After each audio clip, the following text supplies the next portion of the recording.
Fokuskan keinginanmu. Kamu ingin apa?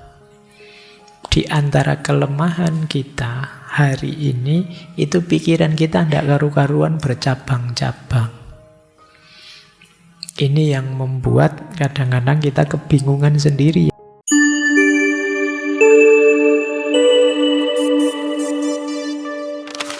Assalamualaikum warahmatullahi wabarakatuh.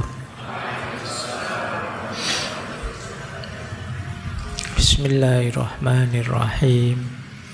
Alhamdulillahi rabbil alamin. Wa bihi nasta'inu ala umurid dunya waddin. Allahumma sholli wa sallim wa barik ala habibina wa syafi'ina sayyidina wa maulana Muhammadin wa ala alihi wa ashabihi wa man tabi'ahum bi ihsanin ila yaumiddin. Amma ba'du.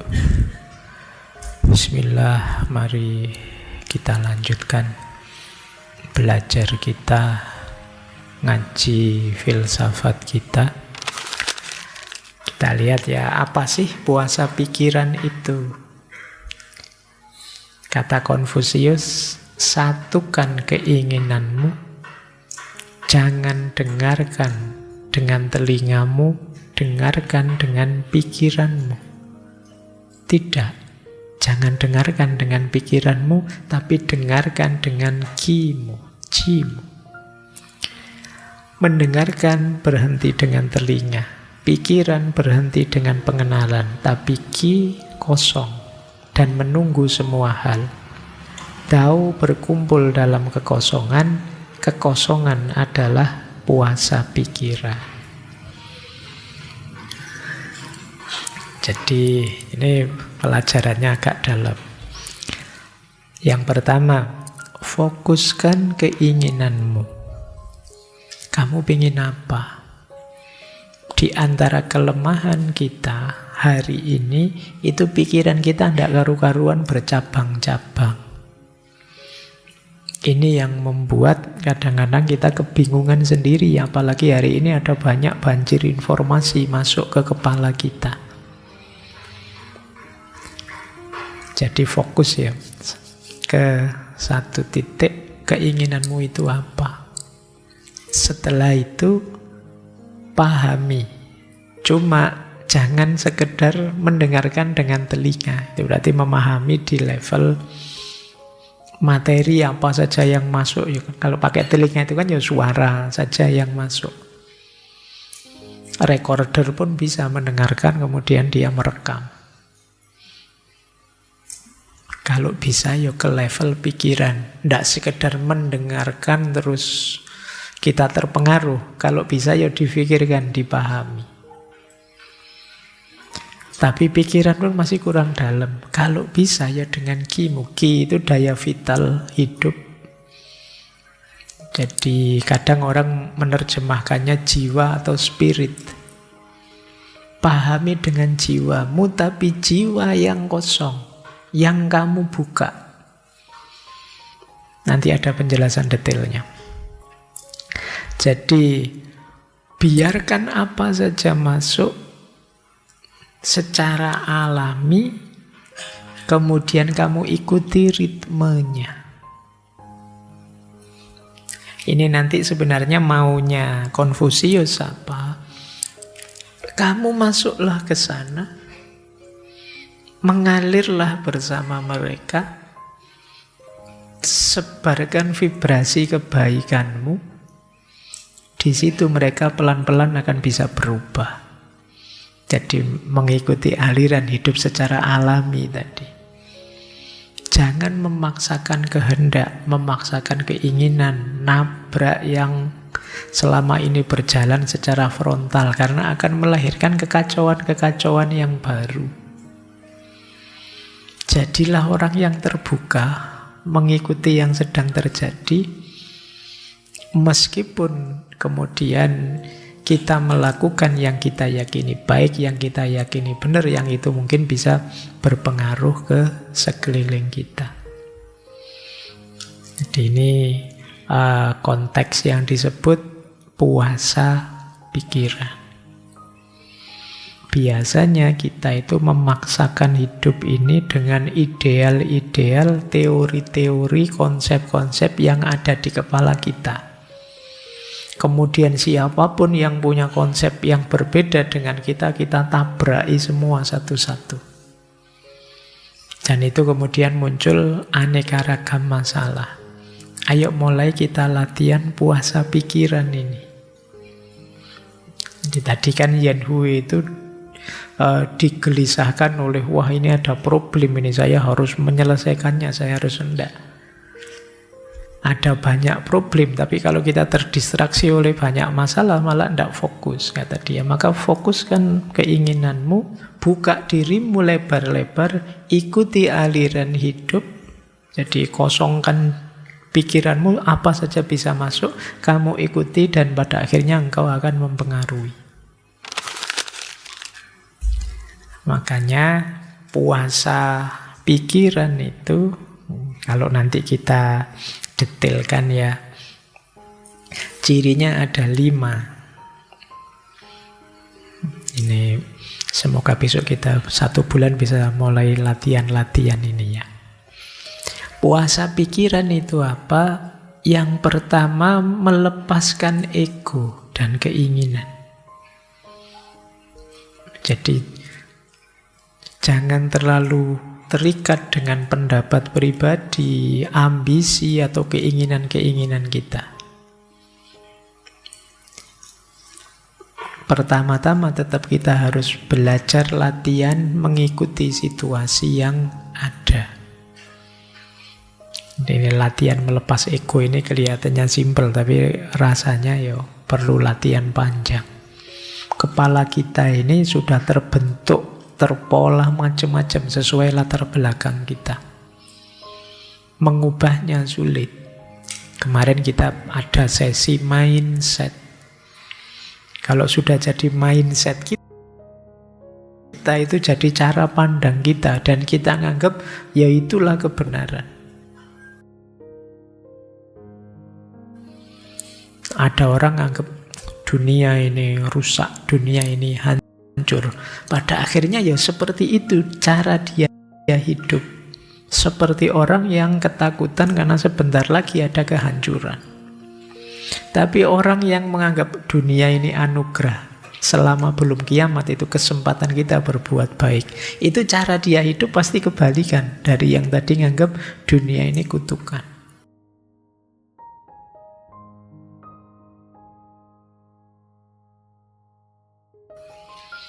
Coba sekarang kalian cek isi kepala kita masing-masing ya. Pandanganmu apa tentang hidup? Pandanganmu apa tentang Indonesia? Pandanganmu apa tentang dirimu sendiri? Pandanganmu apa tentang bidang keilmuanmu? Pandanganmu apa? Itu nantinya akan menentukan jalan hidupmu. Tapi kalau kamu bisa mengambil jarak dengan itu semua, itu yang maksud puasa tadi, hidupmu akan lebih nyaman. Bukan berarti terus kamu buang pandangan itu, tapi kamu tidak akan memaksakan pandangan itu dalam hidupmu. Jadi antara idealismeku dengan aku itu tidak terikat melekat, tapi ada jarak, sehingga oh ini pas untuk idealisme saya, oh ini situasinya berubah, ini perlu adaptasi sedikit, perlu penyesuaian. Itu kita bisa luas. Tapi banyak orang yang terlalu melekat dengan idealismenya. Pokoknya kalau begini ya begini, kalau begitu ya begitu, dan dia akan lelah, akan capek. Maka sekarang mari mulai latihan menenggang ego. Kalau kata Freud kan tidak mungkin orang membuang egonya, tapi paling tidak mengambil jarak dari ego kita.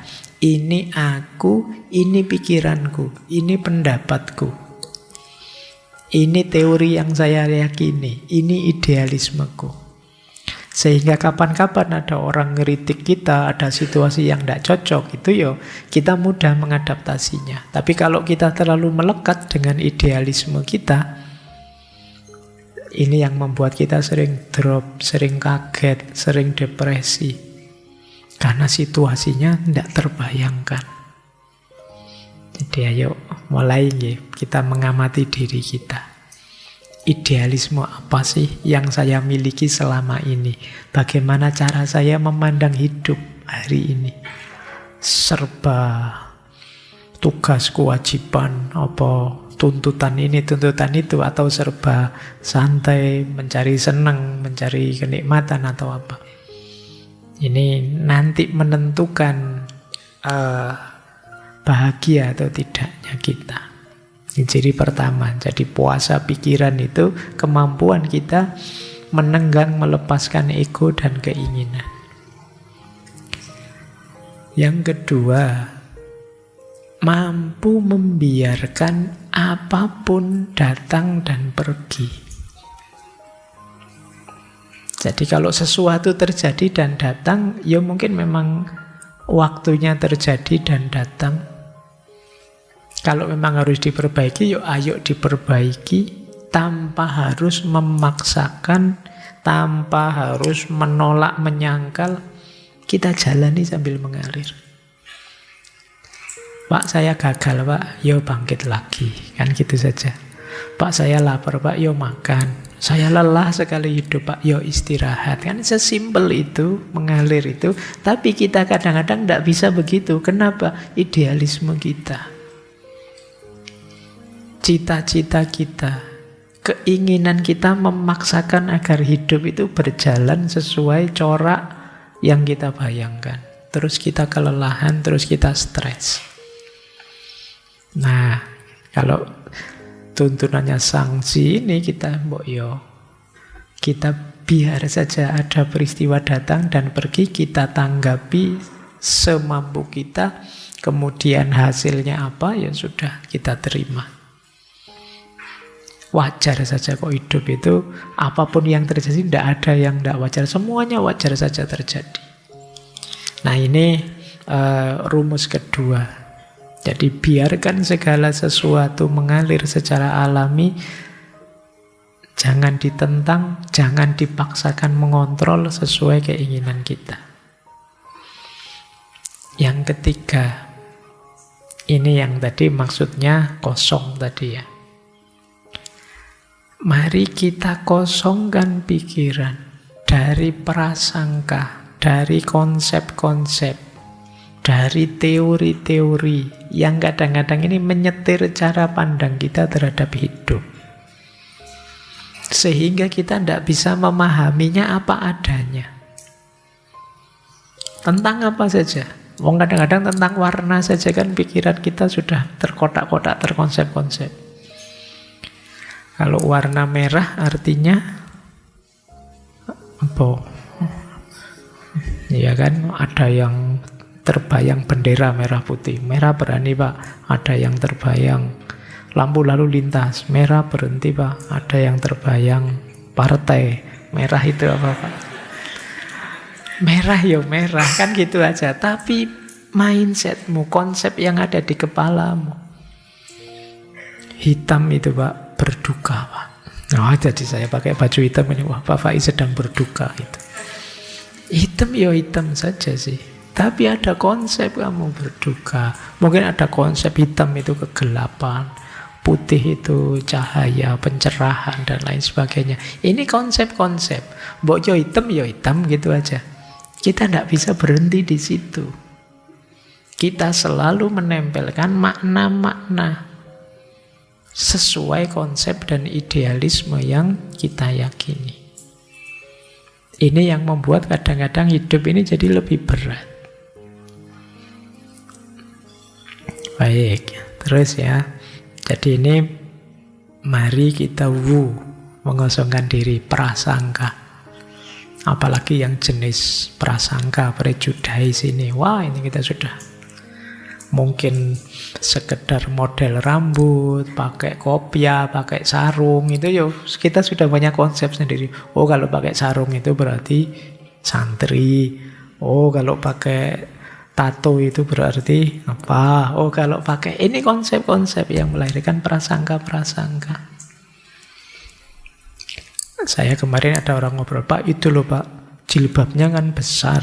Saya itu bilang, oh apa ya jilbab, ada yang besar, yang kecil. Oh, ternyata ada konsep jilbab kecil, jilbab besar. Jadi cara membacanya terus bisa beda-beda.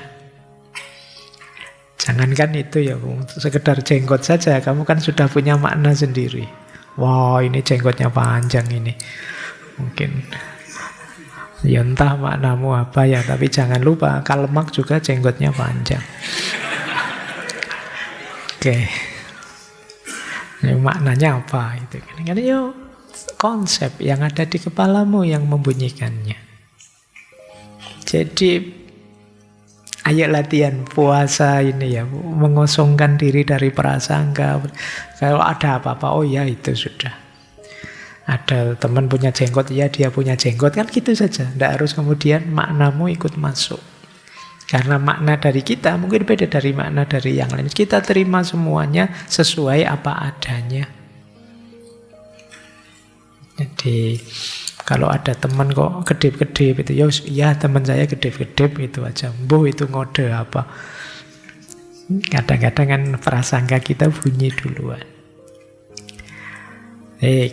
Dan yang keempat, puasa pikiran itu mengikuti tahu tadi ya. Mengikuti jalan menuju keseimbangan hidup yang lebih hakiki. Jangan mendikte kehidupan karena kita akan stres sendiri. Punya cita-cita, ayo kita usahakan, ayo. Tapi jangan merasa bahwa kita bisa mengontrol semuanya. Mari bersikap terbuka, kemudian memahami segalanya secara lebih alamiah. Baik, jadi intinya puasa pikiran itu 4 hal ini. Melenyapkan ego dan keinginan, membiarkan segalanya mengalir, datang dan pergi. Mengosongkan segala macam prasangka, konsep, teori yang bisa menghalangi kita memahami hidup ini apa adanya, dan mengikuti jalan tahu. Ini versinya Taoisme kan.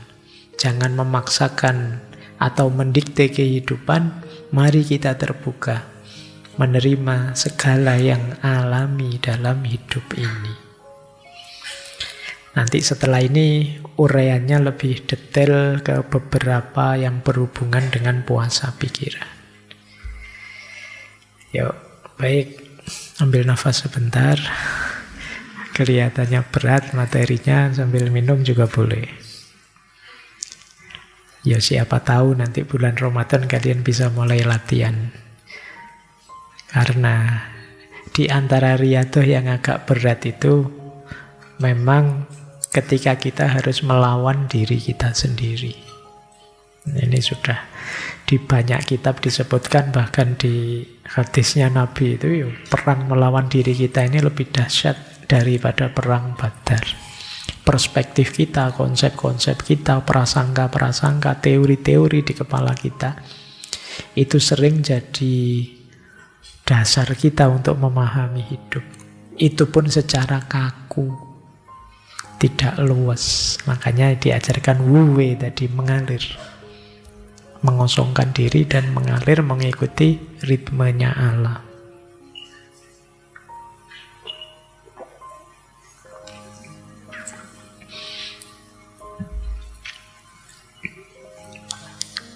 Oke, sekarang kita lanjutkan ya. Ini ada beberapa quotes penting yang berhubungan dengan puasa pikiran yang kita ambil dari buku Sangsi tadi. Coba kita lihat. Beliau mengambil analogi dari bayi. Menurut beliau, seorang bayi mengamati segala sesuatu di sekelilingnya tanpa berkedip. Karena matanya tidak terfokus pada objek tertentu. Ia berjalan tanpa tahu berjalan kemana dan berhenti tanpa tahu apa sebenarnya yang dia lakukan. Dia menyatukan diri dan mengalir dengan lingkungan sekelilingnya. Itulah prinsip kesehatan mental. Jadi kalau ingin contoh tegas gimana sih Pak hidup yang kosong seperti puasa pikiran tadi, Zangxi mencontohkan bayi. Bayi itu melihat dunia apa adanya. Bayi tidak pernah menganalisis dalam-dalam pakai teori macam-macam. Ada apa saja ya dia nikmati. Kamu kasih warna merah apa warna hitam, ya tetap akan dia raih, dia pakai main-main, dia nikmati.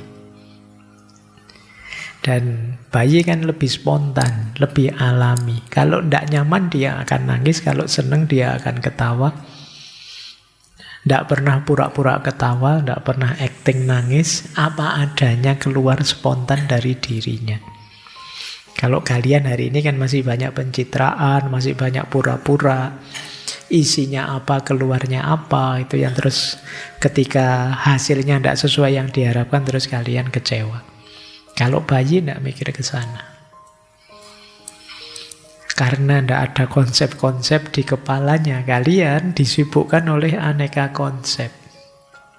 Coba kalian baca, mungkin teman-teman senang filsafat, baca Dunia Sofi, itu di bagian-bagian awal kan ada cerita. Yang bisa kaget, itu orang yang di kepalanya banyak konsep. Yang bisa bingung, yang bisa kacau. Coba misalnya, kan di buku itu dicontohkan, misalnya, satu ketika ada ibu-ibu nyapu. Tiba-tiba ibu-ibu nyapu ini bisa sambil terbang, misalnya. Jadi mungkin nyapunya biar rata sampai genteng-gentengnya disapu, dia bisa terbang. Di bawah ada ayahnya sama ada anak bayinya, balitanya. Itu yang kaget pasti ayahnya kan. Bayinya, balitanya tidak kaget. Ibunya bisa terbang itu bayi tidak kaget. Kenapa? Di kepalanya belum ada konsep bahwa manusia itu tidak bisa jalan di atas angin tanpa pijakan apa-apa. Jadi begitu dia lihat ibunya terbang mungkin, wah asik nih ibu bisa terbang. Kan itu aja kan yang dipikirannya. Aku juga pingin dong. Tidak pakai kaget, tidak pakai depresi. Mungkin itu bapak kan kaget luar biasa itu. Waduh, jangan-jangan ada penghuninya ini. Jangan-jangan ada kan yang gitu. Mungkin kalau bapaknya saintis mungkin wah jangan-jangan di situ mungkin ada ruang anti gravitasi. Kalau bapaknya kelenek nanti melihatnya, wah ini mesti jin penunggunya baru tidak berkenan nih, terus diangkat ini. Tergantung mindset teori yang ada di kepalanya. Jadi kita menanggapi sesuatu itu kan sesuai kacamata teori konsep yang ada di kepala kita. Sementara seperti bayi tadi ya dia tidak kaget. Yang melihatnya asik saja, senang saja. Kok enak ya kelihatannya, kok itu dan lain sebagainya. Jadi beliau pertama-tama mengilustrasikan bayi. Bayi itu tidak sibuk menilai, menganalisis, merencanakan. Dia tidak pernah ngomentari, tidak pernah ngejudge. Jadi tidak pernah memvonis orang bayi itu. Jadi kalau ada orang kok dia tidak nyaman, ya dia nangis saja. Tapi tidak pakai dia nuduh-nuduh. Nah, jadi coba kita bisa Idul Fitri. Kalau kan sering orang ceramah Idul Fitri itu kita kembali lagi seperti bayi. Semoga fitrahnya juga begitu. Alaminya hidup. Tidak dibuat-buat. Nah, jadi ini ilustrasi pertama. Bayi juga tidak takut, tidak cemas, tidak bingung masa depan saya nanti seperti apa, dia tidak mikir ke sana. Kalau minum dia tidak bisa, wah ini minumnya kok terlalu banyak gula, nanti kalau saya besar diabetes gimana, itu dia tidak mikir ke sana. Jadi bayi tidak melawan kehidupan, dia bisa menyesuaikan. Apa yang dia hadapi, yaitu yang dia kelola tanpa harus membaca dengan teori-teori, ingin merekayasa yang bagaimana. Ini salah satu kata Zhangxi, prinsip kesehatan mental. Kalau kalian ingin hidup lebih nyaman, lebih santai, perbanyak menguras teori-teori, konsep-konsep yang tidak penting di kepala kita. Mari kita natural saja, kita terima apapun yang terjadi di sekeliling kita. Ya wajar sih, saya meyakini begini, orang lain meyakini begitu, biasa saja. Saya manusia kadang salah, dia juga mungkin ada benarnya meskipun saat ini saya anggap salah. Dan itu wajar kan, sejarah kita beda-beda. Ini lebih alami daripada kita memaksakan harus begini semuanya. Yang tidak begini dibasmi saja. Itu kita sendiri nanti yang stres. Nah, kalau kita bisa belajar seperti bayi tadi, bisa menikmati hidup. Jadi tidak terkungkung, terpenjara oleh pikiran kita. Baik, ini ilustrasi pertama. Ilustrasi kedua, untuk memahami puasa pikiran. Kata Zhangxi, manusia sempurna menggunakan pikirannya seperti cermin. Tidak mengejar apapun, tidak menyambut apapun, menanggapi tapi tidak menyimpan. Nah, sekarang diibaratkan cermin. Jadi cermin itu, pikiran itu ibarat cermin. Cermin itu apa saja yang kita letakkan di depannya, itu kan dia raih. Jadi apa adanya, tanpa mengubah, juga tidak disimpan di situ. Kalau barangnya kita geser, ya dia sudah tidak ada lagi di situ. Itu kan cermin.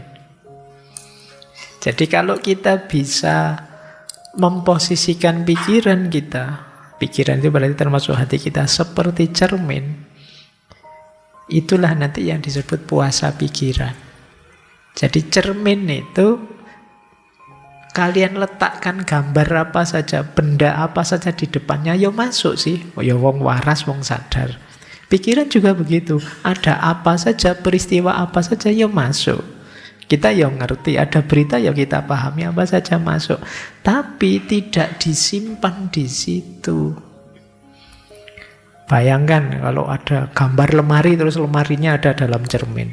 Nanti ada gambar buku-bukunya masuk dalam, kan tidak begitu. Cermin itu ya kalau sudah lewat ya sudah, tidak ada di situ lagi. Jadi kalau kita bisa seperti ini, beban pikiran kita lebih ringan. Yang sering terjadi kita itu menyimpan, membaca terus kita simpan. Jadi kita memahami sesuatu terus tersisa di kepala, kita ingat-ingat terus. Membebani kita. Tadi sore baca berita apa, sampai hari ini terbebani terus oleh berita tadi. Padahal berita itu tidak ada hubungannya dengan kita. Tidak ada kaitannya dengan hidup kita, ya tapi teringat terus. Kok bisa ya artis favoritku kok ya mau cerai, itu kok ya mbok ya jangan. Ya kita pikiran kita melu mikir. Padahal dia tidak mikir yang bersangkutan. Kita yang kepikiran. Kenapa? Kita seperti cermin yang setelah gambarnya masuk, tidak keluar lagi. Maka kalau bisa ya kita seperti cermin beneran. Ya masuk sih, ya kita waras, kita sehat, ya kita baca, ya paham. Tapi setelah itu lupakan. Jadi setelah itu biarkan lewat. Dan cermin itu gambarnya apa, ya munculnya begitu. Tidak diubah, tidak cara membacanya persis seperti barangnya, tidak dikomentari, tidak dikacaukan, tidak. Yes, begitu. Kalau hitam ya hitam, kalau merah ya merah. Cermin itu kan tidak bisa terus ngejudge, memvonis itu. Wah ini gambar sesat ini. Wah ini tidak begitu. Ya adanya itu, ya tampilnya itu. Jadi, oh iya ada orang pikirannya begini, selesai. Tanpa dinilai. Oh iya ada peristiwa begitu, titik. Sudah. Ini lebih ringan untuk pikiran kita. Jadi masuk, kita pahami, tidak mempengaruhi kita, juga kita tidak mengubah apa-apa, biarkan dia. Kalau dia mau datang, datang saja, mau pergi, silakan pergi. Ini hidup lebih ringan. Jadi itu kalau kalian bisa bilang begitu, itu kalian tangguh sudah. Nanti ada pasanganmu, aku pergi loh, aku pergi loh. Loh kalau mau datang, datang, mau pergi, pergi saja. Nah itu biar kamu tidak sering diancam begitu. Jadi ini lebih ringan untuk pikiran. Terus cermin itu tidak terikat oleh komentar penghargaan dari luar. Jadi cermin itu ya sudah, ya ini gambar yang masuk ke saya. Gini. Nah, entah itu orang memuji atau tidak, atau orang mencela atau tidak, ya pokoknya itu gambarnya. Jadi tidak mengejar apapun, tidak menyambut apapun. Hasilnya seperti ini. Tidak harus dijudge, oh ini jelek sekali, ini baik sekali, tidak. Kalau kita bercermin kan apa adanya sudah. Tidak terikat hasil. Jadi saya pingin kalau saya bercermin itu wajahnya begini, tapi biar kelihatan berkali lipat gantengnya gitu loh. Tidak bisa kalau cermin apa adanya. Kalau HP-mu masih bisa. Kamu pulas biar jadi lebih halus, lebih apa. Tapi kalau cermin ya apa adanya sudah.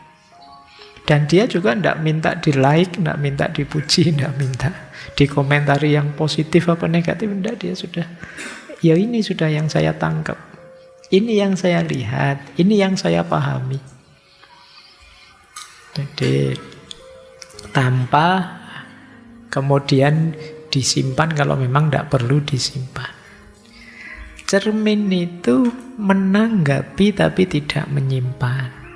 Jadi menanggapi itu ya kan gambarnya muncul. Oh iya ya ada begini ya, ada begitu ya. Tapi terus tidak disimpan dalam dirinya. Jadi ilustrasi pertama, puasa pikiran itu seperti bayi. Ilustrasi kedua, puasa pikiran itu seperti cermin.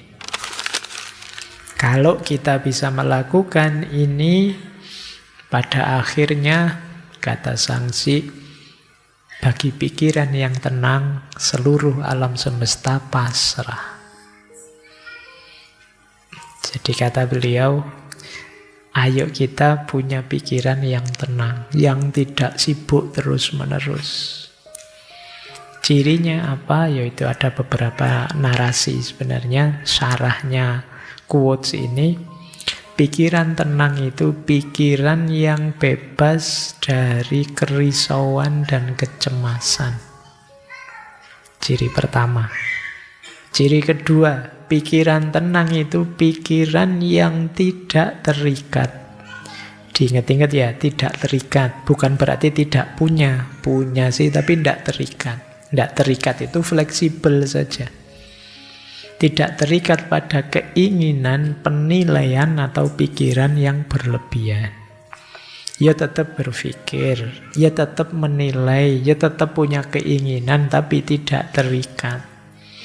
Segala sesuatu ya ada ruang dan waktu, dan menyesuaikan situasi. Kalau situasi berubah, ya kita ikut berubah. Ini yang membuat pikiran kita tenang. Karena kadang-kadang pikiran kita ada di tahun berapa, kita sekarang ada di tahun berapa. Banyak pikiran-pikiran yang sudah tidak nyambung lagi dengan situasi. Yang dulu kalian anggap dahsyat luar biasa, mungkin hari ini sudah kehilangan relevansinya. Kalau tidak percaya, coba kalian yang pernah punya buku harian, kalian baca lagi buku harianmu zaman dulu. Itu mesti isinya lucu-lucu. Aduh, saya kok gini ya dulu nulisnya, kok malu saya. Loh, padahal dulu nulisnya sambil nangis-nangis itu. Sekarang kamu membacanya malu. Kenapa? Ya situasi berubah. Bayangkan kalau kamu masih seperti yang dulu itu, kamu tidak berkembang, situasinya berubah. Bukan berarti tulisanmu keliru atau salah. Pada zamannya itu memang luar biasa, menggetarkan bagimu. Sekarang sudah beda. Jadi itu pikiran. Kemudian pikiran yang tenang adalah pikiran yang bisa sepenuhnya menerima saat ini. Tidak terjebak oleh masa lalu dan tidak cemas oleh masa depan. Nah, kalau pikiran kita tenang dengan 3 ciri tadi, alam semesta pasrah. Alam semesta pasrah itu alam semesta akan mengalir bersama kita. Hidup jadi rasanya nyaman, harmonis. Jadi karena kita bisa menyesuaikan. Kita bayangkan ya, kalau kita punya teman yang kita bisa menyesuaikan. Jadi yang kita cocok dengan teman ini, bisa bareng-bareng menyesuaikan, itu kan kita enak, mengalir. Jadi tidak egois versi kita saja atau mengikuti dia saja, enggak. Saya menyesuaikan dia, ketika kita menyesuaikan padanya, dia juga menyesuaikan dengan saya. Nah, itu lebih nyaman daripada masing-masing jalan sendiri-sendiri secara egois.